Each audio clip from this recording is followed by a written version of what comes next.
حضرت عمر کے ایمان لانے پر جو سب سے پہلا کارنامہ ہوا ہے اور اسی دن ہوا ہے وہ کیا ہے؟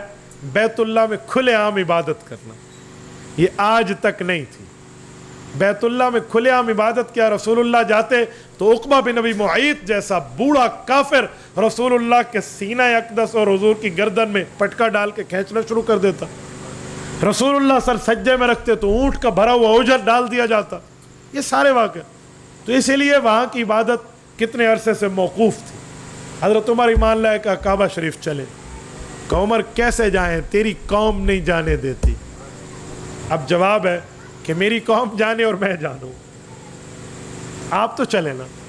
آپ ایمان سے بتائیں مجھے جب صحابہ کرام پہلی مرتبہ یوں کھلے عام حضرت عمر کی قیادت میں کعبۃ اللہ میں عبادت کے لیے رسول اللہ کی قیادت میں جا رہے ہوں گے, آگے حضرت عمر ہوں گے اور حضور پاک کی قیادت میں صحابہ کھلے عام عبادت کے لیے جا رہے ہوں گے, وہ عید سے کم منظر ہوگا. یعنی وہ کتنی اسلام کو اس دن ایک بشارت نصیب ہوئی اور رسول اللہ کے کلیجے میں کتنی ٹھنڈ پڑی ہوگی حضرت عمر کے اس واقعے سے. جو بیٹا اپنے باپ کا دل خوش کرے اس کے لیے تو جنت ہے, اور جو عمر رسول اللہ کے سینے کو ٹھنڈا کر دے اس کے لیے.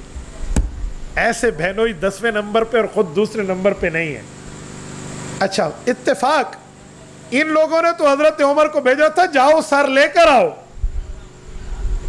اور حضرت عمر تلوار لے کر آگے چل رہے ہیں اور یہ سمجھ رہے ہیں سارا آ رہا ہے, اور حضرت عمر بڑے ہنس ہنس کے ان کو کہتے ہیں آؤ یہ جو دشمن ابو جہل اینڈ کمپنی سمیت ٹھہرے ہیں, بھائی اگر تمہیں چاہتے ہیں نا کہ تمہاری بیویاں کہیں ہمارا بھی کوئی شوہر ہوتا تھا اور تمہاری اولادیں کہیں ہمارا بھی کوئی ابو ہوتا تھا, آؤ ذرا عمر کی تلوار تمہارا انتظار کر رہی ہے. اب کس کافر نے سامنے آنا ہے؟ یہ کھلے عام عبادت ہوئی ہے. اس کو میں دوسرے لفظوں میں کہوں بیت اللہ کی عبادت کے لیے فاتح شخصیت عمر فاروق ہے, اور ایسی فتح ہے کہ اس پر کسی کافر کا خون نہیں بہا, ایک قطرہ بھی نہیں گرا, اور حضرت عمر کے رعب اور دبدبے نے بیت اللہ شریف کو عبادت کے لیے فتح کر لی. حضرت آدم علیہ السلام سے لے کر قیامت تک جتنے انبیاء کرام کی امتیں ہیں ان تمام امتوں کو 2 قبلے ملے ہیں, یا تو بیت المقدس ملا ہے یا بیت اللہ ملا. بیت اللہ ہماری خصوصیت ہے امت محمدیہ کی, اور بیت المقدس بھی کچھ عرصہ ہمارا قبلہ رہا, پھر بیت اللہ ہوا, اور پچھلے انبیاء کو تو بیت المقدس ہی ملا. بیت المقدس بھی فتح عمر فاروق سے ہوا ہے, بیت اللہ بھی فتح عمر فاروق سے. یہ 2 ہی قبلے ہوں کلمہ طیبہ کے ماننے والوں کے, حضرت آدم تا قیامت, اور ان دونوں قبلوں کو فتح کر کے اسلام کی جھولی میں ڈالنا یہ عمر فاروق کا کرنا ہوا. بیت المقدس کی فتح پہ بھی ایسے ہوا تھا. حضرت عمر گئے ہیں اور انہوں نے کہا تمہارا امیر المومنین آ جائے ہم سے چابیاں لے لو. حضرت عمر نے مشورہ کیا جائیں, کہا جی کیوں نہ جائیں, بغیر جنگ کے بیت المقدس ملتا ہے. حضرت عمر گئے اور کفار نے چابیاں ہاتھ میں رکھ دی.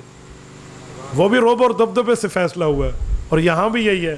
تو مجھے اندازہ لگا کر آپ ایک جملہ بتائیں. آج ہم قبلے کی طرف پاؤں کرنا اپنے ادب میں حرام سمجھتے ہیں کہ آداب میں بالکل بری بات ہے, نہ کرو. ہم پاؤں کرنا غلط سمجھتے ہیں. جس نے ان قبلوں کو آزاد کر کے اسلام کی جھولی میں ڈالا ہے اس کا مقام کتنا ہوگا. حدیث پاک ہے جامع ترمذی جلد 2 میں اللہ کے رسول نے فرمایا من سنہ سنتن فی الاسلام حسنتن فلہ اجرہا واجر من عمل بہا من بعد.